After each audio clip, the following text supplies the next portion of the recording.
What happens when we die? Is there an afterlife? Do we go to heaven? Or even worse, hell? Can we communicate with the dead? And if we can, should we? Let's find out.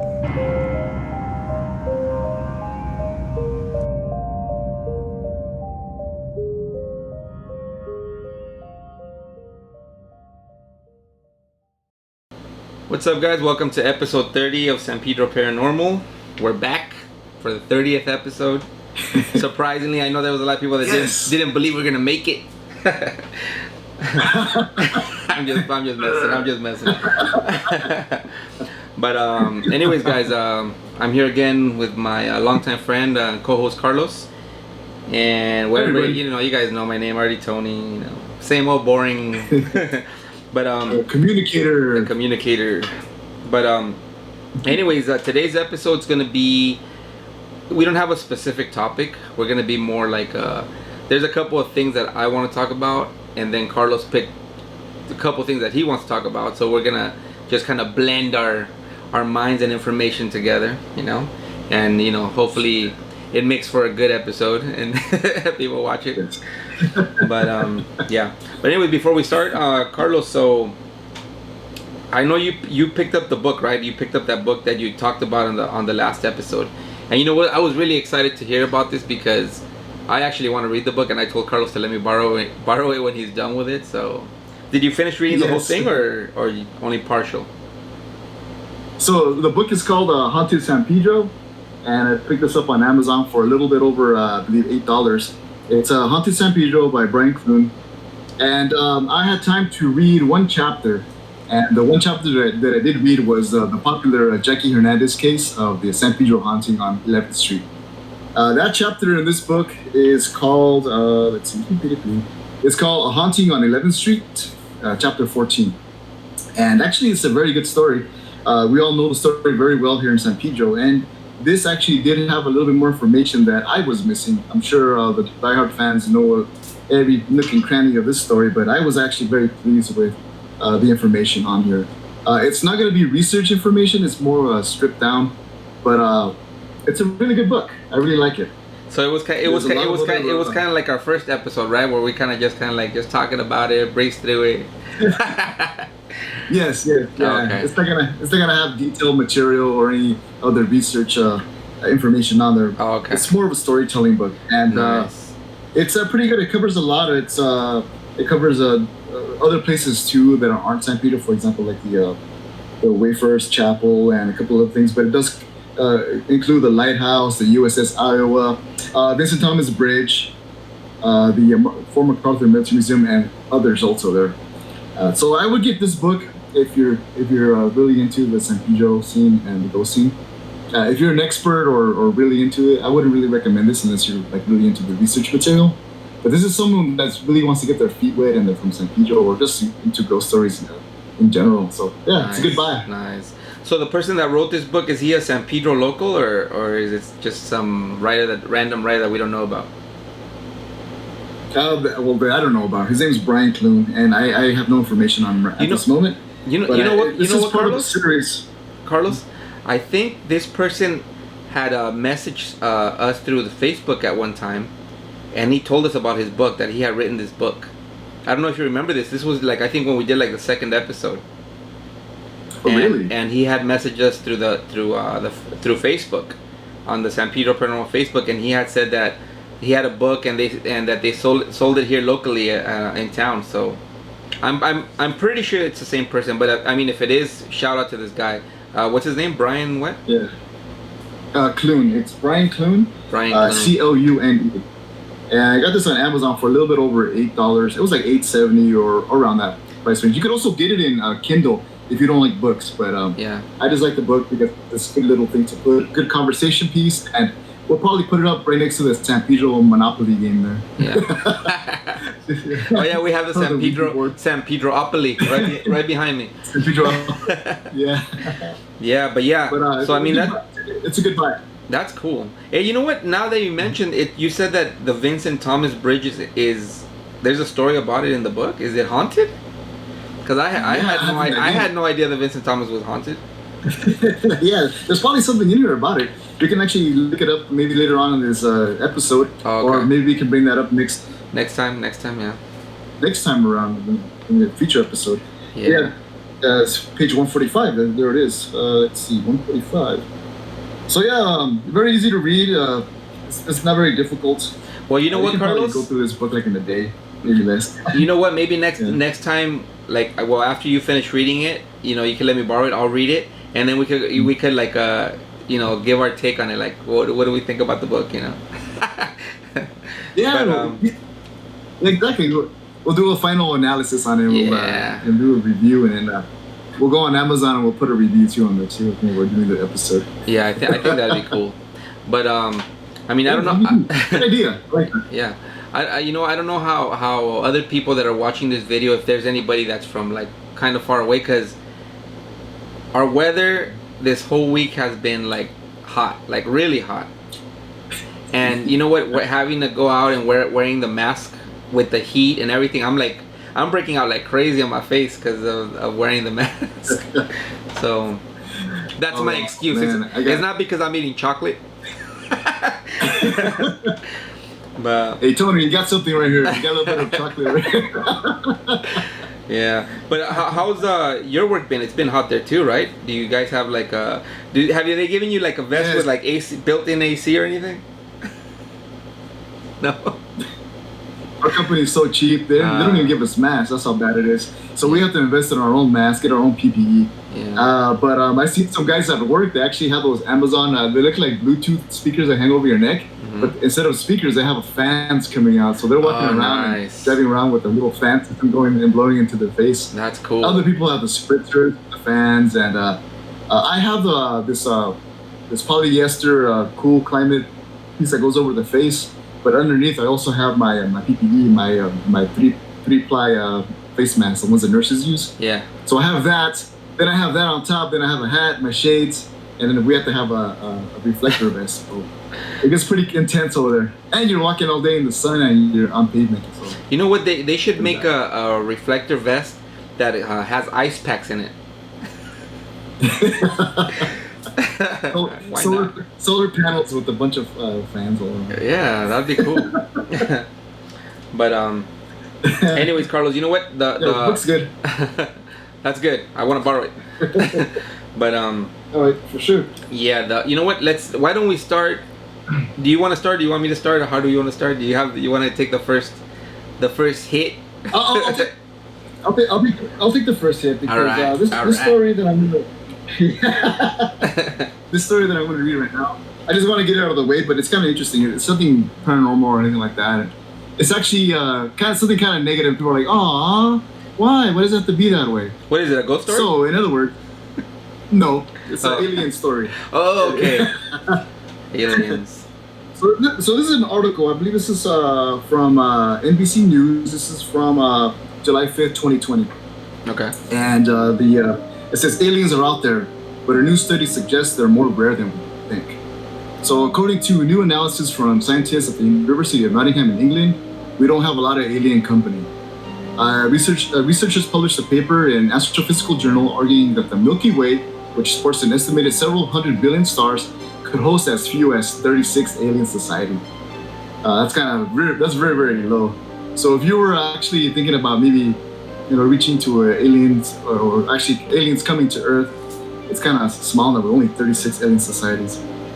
So how do they find this number? Like, what's going on? Well, these British scientists use this thing called the Drake equation. It's just an equation, n equals ns times fp, whatever. So they use all this stuff, the number of stars in the Milky Way, and they multiply it by habitable planets and planets with life also, and all this other stuff, and they came out with a number of 36 civilizations. So what does this make? What percentage of chance do we have of actually seeing aliens then? What is it, like 1 in 1,000 or something? Pretty low. I think it's probably even less than that. But the problem, what this says that pretty much that in order for us to reach or for alien life to reach us, we have to have some of the same technology and also be alive through that civilization around the same time.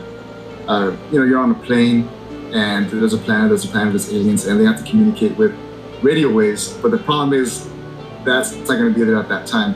Everything is separated through, I don't want to confuse anybody, but we're not parallel, in other words. But I mean, things come and go. If they were, it takes a while for planets to.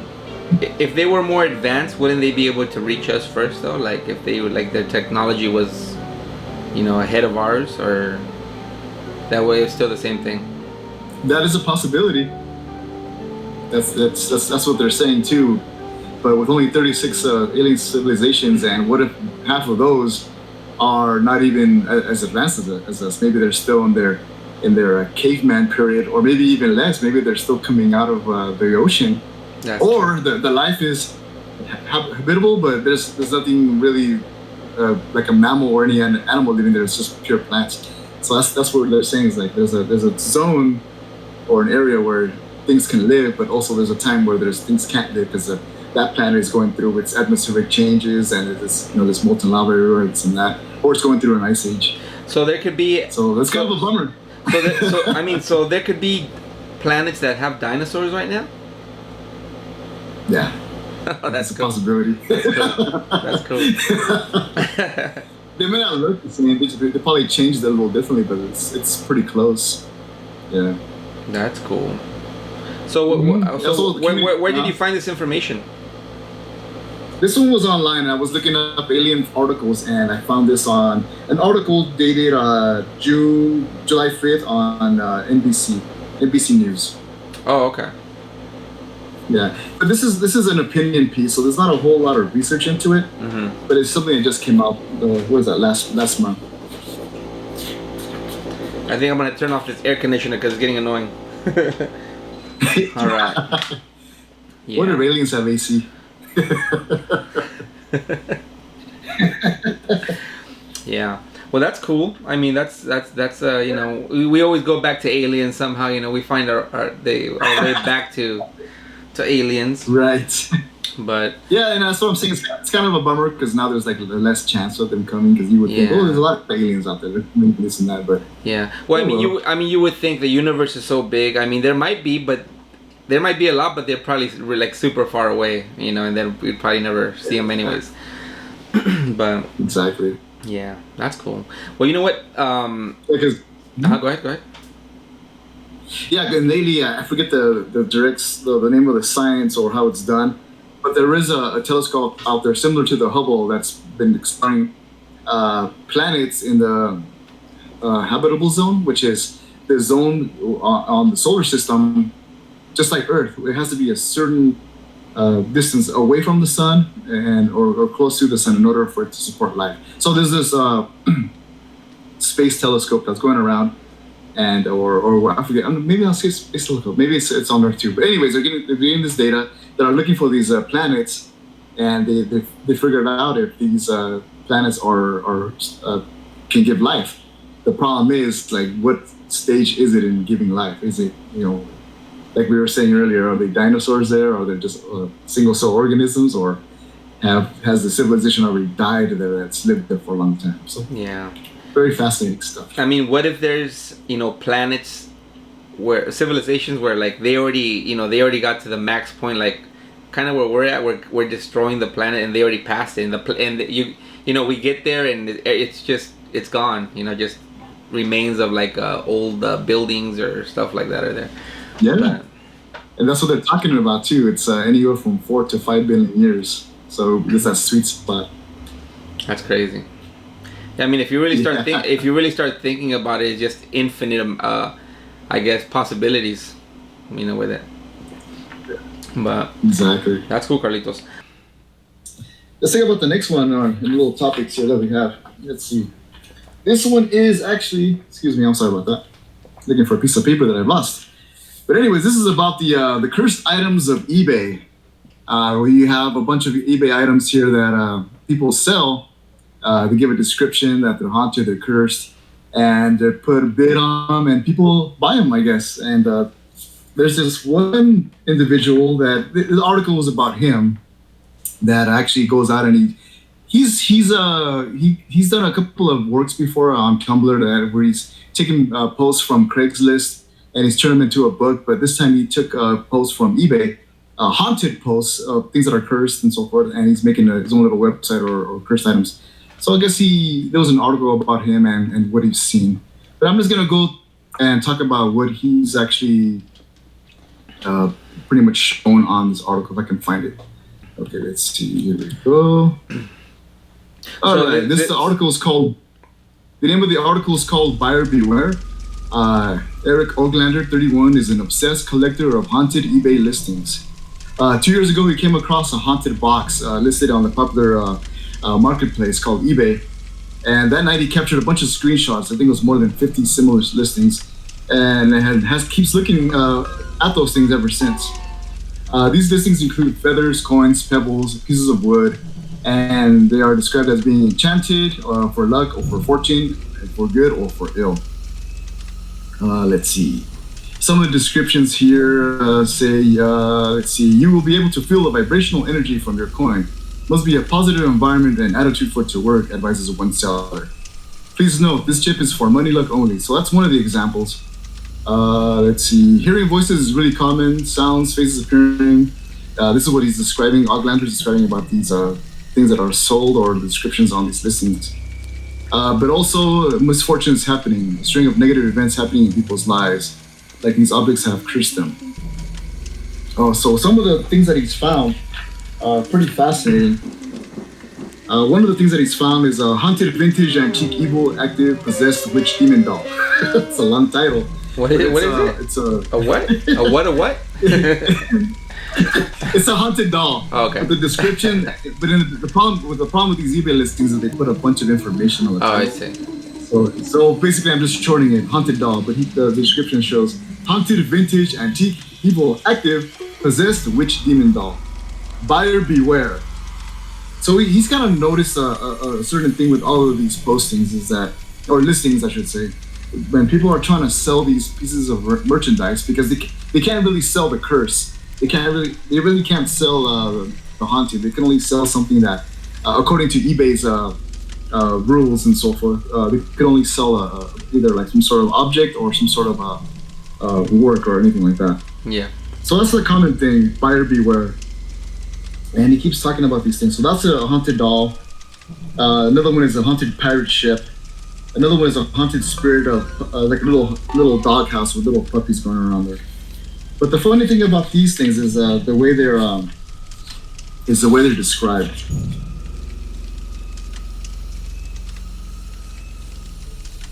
Silently. Okay. So the silence. Okay, so in other words, here's a quote from him. I appreciate the fact that these photos are being taken for the sole intent of selling an object, he says. Once they are put into a new context, however, they can be appreciated as something aesthetic. By collecting the listings in this way, Oglander brings out patterns that may go otherwise unnoticed, and if so, only in passing. So the reason why they put all these things, buyer beware, caution, this and that, is because if they don't do that, people are just gonna go around them and it's not even gonna pop up in their feed. So it also talks about like the bad part about it, that these people just want to sell these little items and maybe lie about it, maybe in some ways. Make a quick buck. Yeah, exactly. Yeah. Yeah.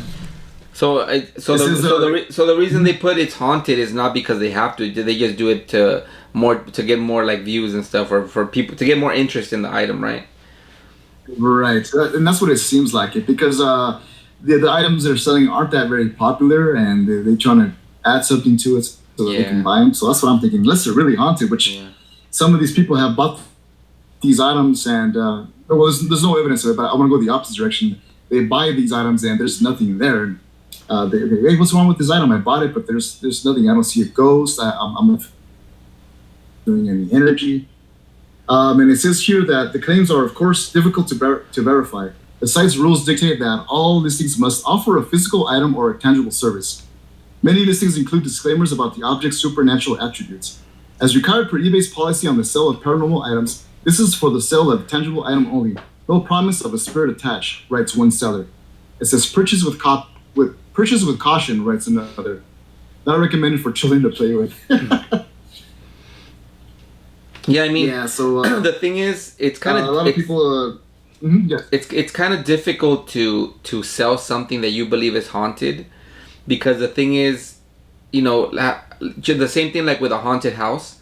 There might be multiple families that live in the house throughout the years, but that doesn't mean that everybody's going to be haunted. So it might be one out of every like five or 10 families that actually gets activity. So even if you bought something that's supposedly haunted, doesn't mean that you're going to get activity with the item yourself. So Correct, because again, some people are very sensitive to any kind of paranormal activity, while others aren't. They just never have seen a ghost or felt any kind of presence of anything. yeah. So you do have a very good point there. Yeah. But you know what? For a moment, I thought maybe it was they had to say that it was haunted, because did you know when you buy a house, like if somebody died, like was murdered or died in the house, they're supposed to tell you? Is that true? I don't even know if that's real.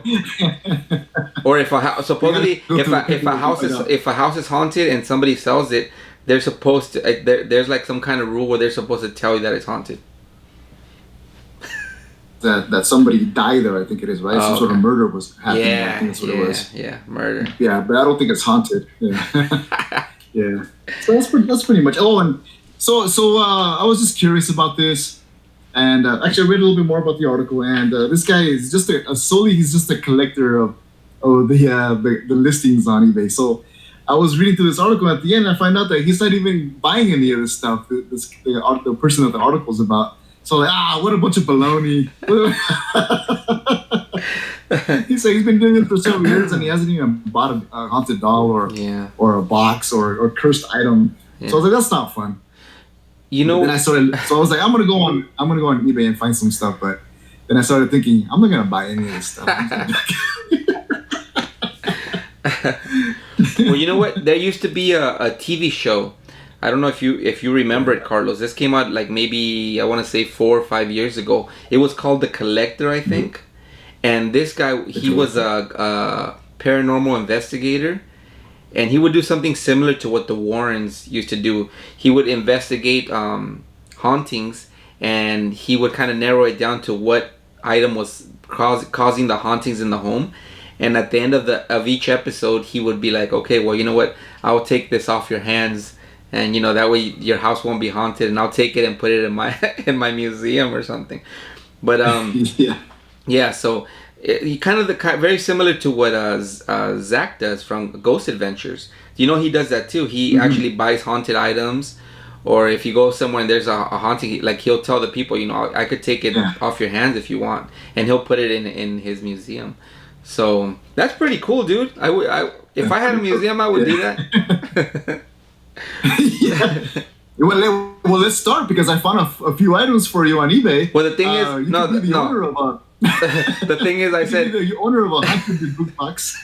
The thing is, I said if I had a museum, not in my house. Well, we could build you one in the backyard. So this person here on eBay is selling a haunted, I think it's the book box or die book box. DYBBUK box. $79.99, $15.05 expedite shipping, and this is the listing. And the listing is under categories. Where's categories at? Here it is. It's under metaphysical, under psychic paranormal, and other psychic paranormal. So the description reads: must not ever open. These boxes came from my grandmother, who was a collector. She explained to me once when I was younger that these boxes she had were pure evil and need to be kept safe, kept in the safe at all times. So every time every time I would stay with her, I felt drawn to them. And I swear I'm not crazy, but it feels like you are being compelled to open them. They are always very warm to the touch and gave off a weird smell. After the grandmother passed, she says she locked them away in a storage locker until this person moved that's trying to sell this box. They were brought into my new house by accident and were left in the garage in a box. My son immediately fell very sick after we moved in. I was taking care of him one day and I noticed that he had taken a few of the boxes and opened one of them. He hid them under his bed and swore he hadn't touched them. These boxes have to go. I don't want to just throw them away, as it would be disrespectful to my grandmother. That's a key line right there, right? Yeah. Please be careful with them for your own sake. I cannot stress enough. Please do not open. And then there's an asterisk in the bottom. Due to eBay's policies, I must state that this item is being sold as a novelty. Therefore, I cannot guarantee you will be experiencing anything paranormal by purchasing and owning this box. I am not responsible for anything paranormal that may or may not happen to once purchased. Yeah. So, you know, that guy's gonna make a fortune if he has like a bunch of them. That's cool. I mean, so I don't know, man. Hey, if there's people out there willing to fall for it and you can make some money, you know, why not? But, and the description is this little black box full of black wax all around. You see the wax everywhere, and it has this weird language in front. I'm not sure what it is. I don't know if it's like Aramaic or what. Yeah. But I'll send you the picture later so you can put it on. Yeah, we'll put it right here. There you go. Yeah, that's cool. All right, that's it. Yeah, you know what? The other thing I wanted to talk about, Carlos, is I was talking to a friend of mine that, you know, I met not too long ago. He actually goes to school with me. And, you know, we're back in school too. I'm back to school, digital school. But anyway, that's a whole different topic. But this friend of mine, he's actually gonna be a father. You know, he's gonna be a new father. And shout out to Alex. But all right, yeah, he's gonna be a daddy. So the thing is, I've been wanting to get his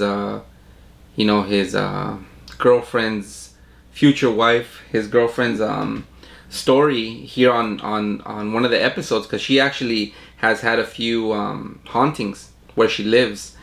And he brought up that he asked me a question. He's all like, he sent me a text saying, you know what, do you think our baby's gonna be able to see ghosts just like my girlfriend? And so, you know, I'm no expert. I don't know anything. You know, I'm just here to, you know, talk and have fun. But yeah, so that made me think, you know what? That is true, because you watch all these videos on YouTube, you know, just like animals have the ability to see, you know, things that we can't. There's a lot of videos on YouTube of babies like seeing and talking to like something that's there, but nobody could see it except, I guess, the baby. Have you seen these videos, Carlos? When you'll see a baby like in a crib and he'll be like laughing at something, like in a corner of a wall, like somebody's like making a face or telling a joke. So, and you know what? I found this one video, and I'm pretty sure most of our viewers have seen it. And I'm probably sure you've seen it, Carlos. This is the one where these parents had a security camera inside the baby's room, and the baby is crying. I think the baby must be like maybe like 2 or 3 years old. It's a toddler, more a toddler than a baby. But you see the child stand up at the crib, and he's crying, like screaming, and you know, because it's dark in there, and the camera has a night vision, and you see this baby climb up on the crib, and he's standing on the edge of the crib, like with his hands out like this, and just screaming, and it's pitch black, so the baby can't see, and he's standing on the railing of the crib, just going like this and screaming like crazy. It looks like a horror movie. But wow. Yeah, and the thing is, he's standing like this, right on the rails of the edge. Yeah, he's standing like this, screaming for about, I want to say like 10 seconds, and then you see him kind of get shoved back into the crib. Like you see him all of a sudden, just like something pushes him. You know, not just like he tilts and falls back, but like something shoves him back into the crib so he doesn't fall forward. Real crazy video. Check it out, guys. Wow. But Ghost Nanny. Yeah. So you know, that made me think, and I told my friend, I'm like, you know what, I'm gonna talk about that, because that's true. It's true that, you know, all these kids are you see these videos of these babies talking and laughing at something that's not there. You know, and not only that, but even when kids are a little older, you know, when they barely start talking and you know, saying their first words, they've told their parents, oh, you know, like you hear these stories all the time of parents like asking the kid, who are you talking to, or who are you playing with? And like the child will answer somebody's name, like Tommy or something, my friend. So, you know, it's like, it's crazy. I mean, there must be something in our brains that as we get older, I mean, it must shut off certain what do you call them, like because I know our brains have all these like almost like roots, and you know, for imagination, for thinking, for problem solving. Yeah. But there must be something as we get older of these kind of roots kind of like cutting off from certain senses we have. It has to be, because I mean, what else would explain it for these things to happen like that? But what do you think, Right. Carlos? So you were saying that if this will get passed on from parent to child, and I've heard stories, and I have a family member that, you know, had a child, and the child was able to see and you know, witness these things just as the parent did, and I thought that was something amazing, and yet, you know, weird at the same time too. So I do believe that can happen. A possibility, huh? Yeah, even though I've never seen a ghost myself, from these stories that I hear, you know, it's a strong possibility. Yeah, who knows? Who knows? Yeah. But you know what? I also, now that we're talking about, like, passing on the gift of being able to see, you know, spirits and stuff. This has nothing to do with it, but you know, kind of it's a mother and a son story, and this was told by a friend of mine, by the actual mom. So this was by you know, a woman, a grown woman, when I was, I want to say, like 13, maybe 15 years old. I had this friend. I'm not gonna say the name because I never got the, you know, I haven't talked to him in a long time, but this person used to tell us that, I guess she used to be involved with witchcraft and stuff, right? She used to practice witchcraft, and she even communicated with like demons and all this stuff, right? And the thing is, I guess she did it because they would kind of give her things, like not like be like, oh, I want a car, here's a car, but like more like things she was comfortable without having to worry about anything, because everything was kind of handed down to, you know, like almost like, oh, I need this, and all of a sudden something would happen that would give her the, you know, the facilitate the anyway, the circumstances. Yeah. So the thing is, she ended up getting pregnant with her first child, and I guess one of the demons that she used to talk to ended up telling her, like, you know what, it's payback time. You know, I've been helping you. I've been helping you, and it's time to pay me for, you know, the help I've done. And that she was like, okay, what do you want? And she's like, the demon told her, like, you know, well, I know you have a baby. You know, you're carrying a baby. He's like, I want the baby. Oh, man. Yeah. So this is where like her life kind of, you know, she hit a turning point, because she was like, you know what, no, that was my baby. You're crazy. That's not gonna happen.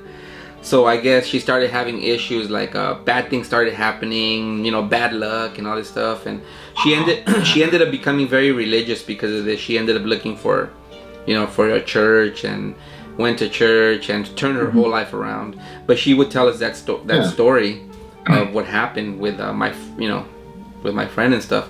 So I mean, I guess it's possible. Unless she was just trying to freak us out. But yeah, so that was something that I always remembered, and I've told this story a lot to people and stuff about this, because you do hear about it's almost like what's that movie where the lady, Rosemary's Baby. Oh yes. Yeah. Classic. Remember where the husband is involved, like in this, like some kind of society where like they have money and power and stuff, but you know, there's a charge for it. Yeah. But you know, there's a bill. You gotta give something up. Usually, what you have to give up is nothing you want to do. Yeah, something you don't want to give up. Yeah. Yeah, you want to have your life. Yeah, I don't. You know what? I don't think I could ever do something like that. I don't. Even if it wasn't a child, anything. You know, I wouldn't make a deal like that. Like, hey, okay, give me stuff, and then later charge me later. Yeah. Like a bad credit card. Exactly. Yeah. Yeah. Oh, man. But do you have anything else you want to talk about, Carlos? I wanna, let's see. There's another article, but I don't really want to talk too much about the article. Okay. But a few episodes back, we talked about the quarantine and how we haven't been hearing a lot of stories because of the quarantine. But this article that I read is telling a little bit about the opposite, where people are staying at home and they're by themselves, aren't really by themselves. They're actually experiencing some sort of paranormal activity. A few people in this article had been hearing things scampering in the attic, things moving. And they were there at home working on their laptops or computers and trying to get their work done. And they're just seeing things either gone missing or apparitions appearing and disappearing. One person was making a sewing face mask, and they were putting a little pile of face masks, and they had something that they needed for their sewing machine. And when they went back to do something, when they came back to get that part, it was missing and misplaced. And that wasn't the only item. There were other items. Certain things are happening where the door handles are rattling.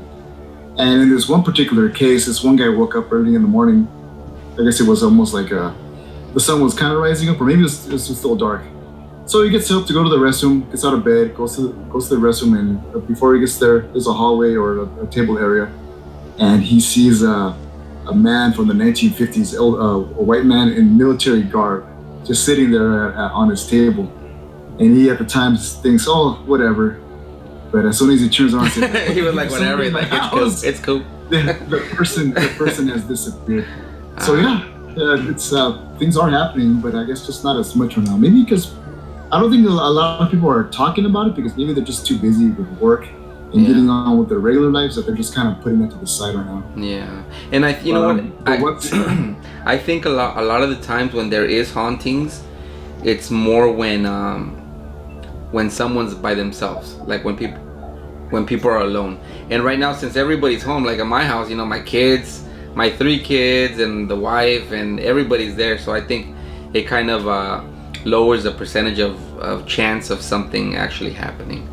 So right, especially in a group that's very strong, yeah, that's probably. Yeah, so that's what I'm thinking. I'm thinking that's why it's kind of, at least to me, it seems like it's slowed down the stories I've heard from people and stuff, because everybody's home. And not only that, but everybody has the TVs running, the tablets, phones. So maybe things are happening, but people are just so distracted right now, that they're not noticing it, like you said. Could be. Yeah. Yeah, they could be filming YouTube videos, not noticing there's someone sitting next to them. I know. Someone peeking through that window. Don't say that. Oh man, yeah.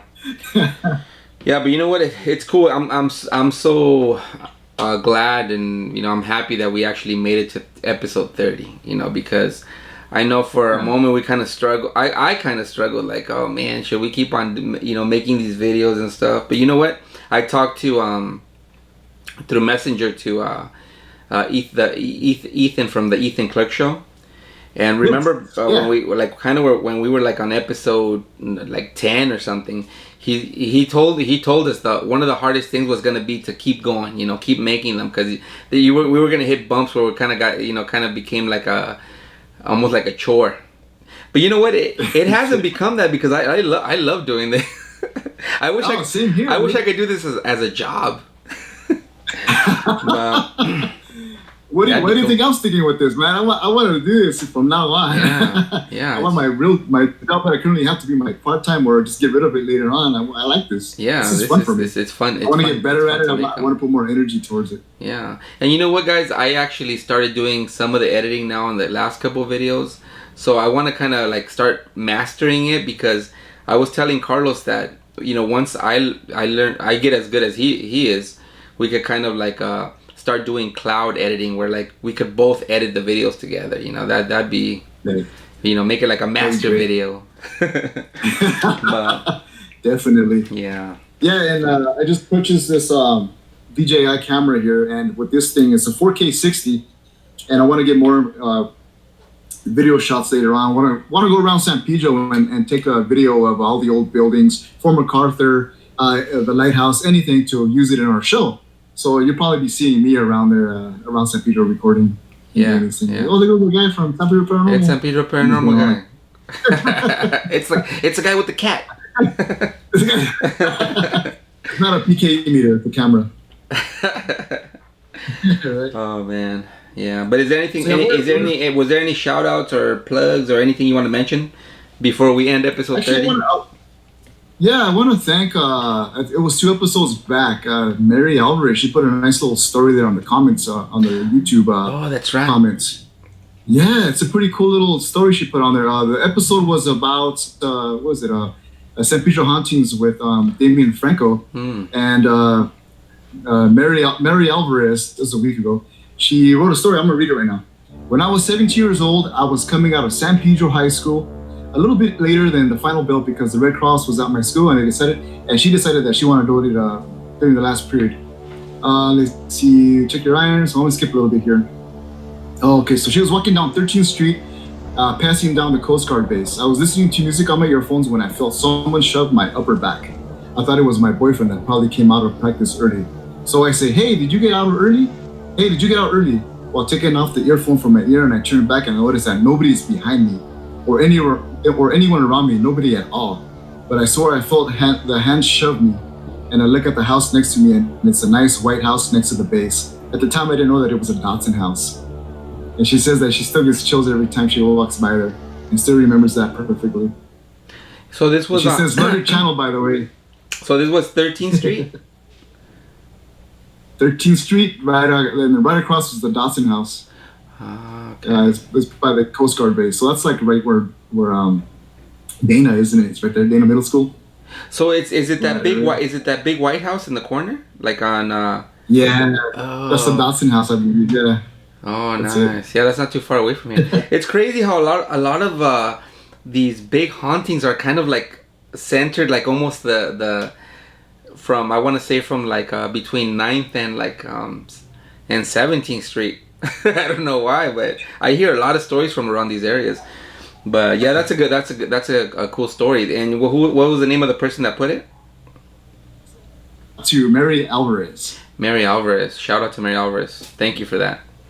Thank you so much. Yeah. I also want to give a shout out to Wade Poe. I know he's one of our like #1 viewers. Yes, and I want to give a shout out because he recommended a movie. I haven't seen it yet. I saw the reviews online, but I want to watch it.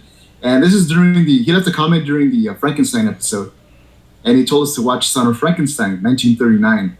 And I saw the reviews and I read up a little bit on it, and it's pretty cool. This is the 3rd film in the Frankenstein series that takes place after Bride of Frankenstein.